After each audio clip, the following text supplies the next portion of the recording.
You receive a notification on your phone. It's from your car telling you that it needs a software update.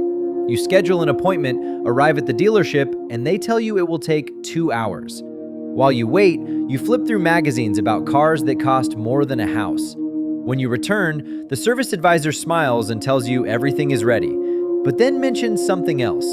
A sensor in the driver assistance system is showing an error code. It's not urgent, he says, but it should be checked soon. He hands you an estimate, $900 for a sensor. And then you think something you didn't expect to think. Wasn't this supposed to be the best car money could buy? There is a quiet belief inside all of us. More expensive means better. More technology means more reliable. More advanced means fewer problems. It makes sense. It sounds logical. It feels fair. But there is something that logic doesn't account for. Every additional system, every smart feature, every integrated sensor, every line of code, every wireless connection, every electronic module doesn't just add functionality, it adds complexity. And complexity is the silent enemy of reliability. Think about a door, a simple mechanical door, a latch, a spring, maybe a hinge. 3 components, 3 potential points of failure. If one fails, you can identify it, replace it, fix it with basic tools. Now think about a modern car door, an electric motor, a proximity sensor, a control module, an anti-pinch system, integration with the vehicle's central computer, communication with the electronic key, connection to the alarm system, response to voice commands.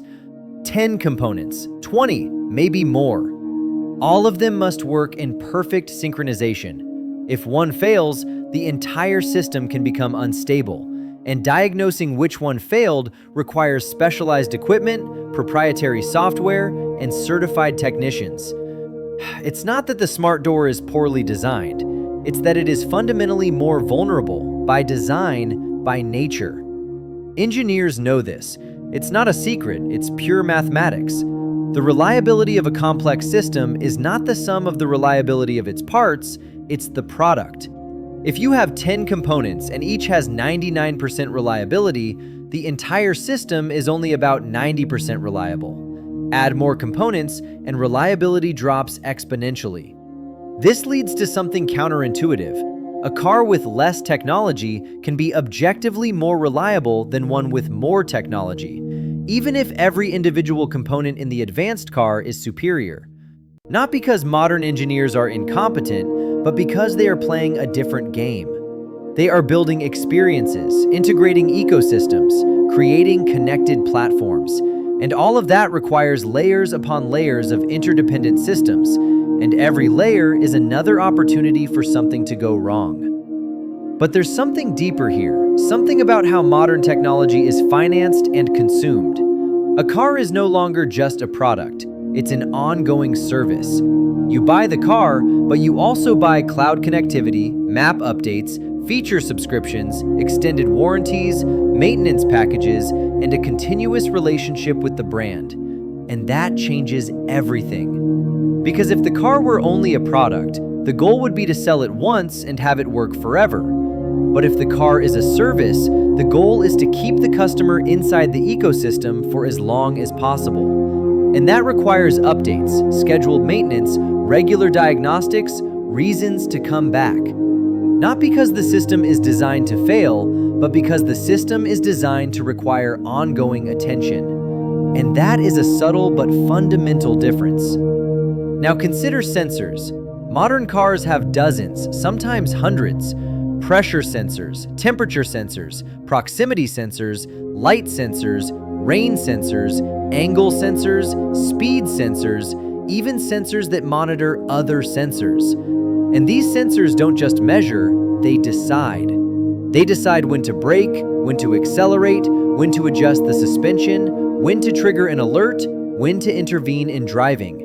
And when a sensor fails, you don't just lose information, you lose functionality. Sometimes you lose safety. Sometimes the car enters a restricted mode.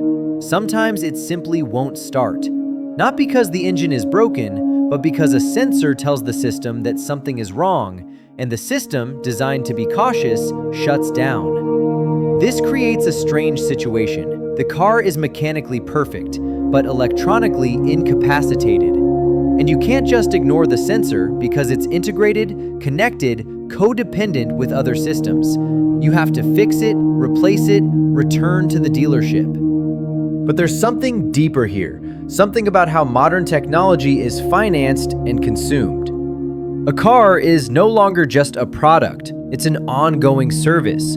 You buy the car, but you also buy cloud connectivity, map updates, feature subscriptions, extended warranties, maintenance packages, and the continuous relationship with the brand. And that changes everything. Because if the car were only a product, the goal would be to sell it once and have it work forever. But if the car is a service, the goal is to keep the customer inside the ecosystem for as long as possible. And that requires updates, scheduled maintenance, regular diagnostics, reasons to come back. Not because the system is designed to fail, but because the system is designed to require ongoing attention. And that is a subtle but fundamental difference. Now consider sensors. Modern cars have dozens, sometimes hundreds. Pressure sensors, temperature sensors, proximity sensors, light sensors, rain sensors, angle sensors, speed sensors, even sensors that monitor other sensors. And these sensors don't just measure, they decide. They decide when to brake, when to accelerate, when to adjust the suspension, when to trigger an alert, when to intervene in driving. And when a sensor fails, you don't just lose information, you lose functionality. Sometimes you lose safety. Sometimes the car enters a restricted mode. Sometimes it simply won't start. Not because the engine is broken, but because a sensor tells the system that something is wrong, and the system, designed to be cautious, shuts down. This creates a strange situation. The car is mechanically perfect, but electronically incapacitated. And you can't just ignore the sensor because it's integrated, connected, codependent with other systems. You have to fix it, replace it, return to the dealership. Then there's software. Modern cars contain more lines of code than a commercial airplane. Millions of lines controlling everything from fuel injection to the color of the interior lights. And software has a fundamental problem. It is never finished. There are always updates, patches, improvements, bug fixes for problems nobody knew existed. This creates a permanent dependency. If you don't update, the car still works, for now. But eventually, something becomes incompatible. A new regulation, a new security protocol, a new infrastructure. And then your car, physically fine, becomes digitally obsolete. It can't communicate with newer charging systems, can't integrate with intelligent traffic networks, can't meet updated emission standards, can't connect to cloud services that are now standard. It's not broken, it's outdated. And in a connected world, being outdated is the same as being broken. Now think about what people actually buy. They buy large screens, seats with 18 electric motors, sound systems with 20 speakers, customizable ambient lighting, driving modes that simulate different experiences. They don't buy invisible durability, mechanical simplicity, or future repairability, because those things don't show up in a test drive, don't impress passengers, don't appear in social media photos. Manufacturers respond to that. They don't sell what they believe is best, they sell what people buy. And people buy immediate experiences, not abstract longevity. This creates a cycle. Cars become more complex because consumers demand more features. Features create more points of failure. Failures create more service visits. Service visits generate more revenue. Revenue funds more features. It's not a vicious cycle, it's a perfectly functional one, for everyone except the idea of a car that lasts decades without attention. Then there's financing. Most people don't buy cars, they lease access to them for 3 years, 5 years, 7 if they're lucky. When your relationship with a car is defined by a contract, your incentives change. You don't care if the car lasts 20 years, you care if it lasts until the end of the contract. If something breaks, it's under warranty. When the contract ends, you return it and get a new one with newer features, more advanced technology, different problems. This turns the car into something temporary, interchangeable. And when something is temporary, there is no reason to design it for eternity. There's another layer, perceived value. A car from 20 years ago could look old but still feel functional. Today, a 5-year-old car can feel outdated, not because it doesn't work, but because expectations changed. Technology advanced, regulations evolved, design moved forward. This accelerates replacement cycles without anyone forcing it. The market creates the pressure. Buyers want the latest, manufacturers provide it. What was premium yesterday is standard today and obsolete tomorrow. It's not a conspiracy, it's the natural rhythm of an industry driven by constant innovation. Now, consider the cost of complexity in repairs. A traditional mechanic could diagnose problems by listening to the engine, watching the exhaust, feeling vibrations. Today, they need a computer connected to a diagnostic port, licensed software, constantly updated technical manuals, continuous training for systems that change every model year. That has a cost passed on to the consumer. Not because parts are always more expensive, but because identifying what's wrong now requires technological infrastructure that didn't exist before. And here's the most unsettling part. None of this is accidental, and none of it is malicious. It's simply the result of perfectly aligned incentives. Manufacturers need differentiation. Differentiation requires innovation. Innovation requires complexity.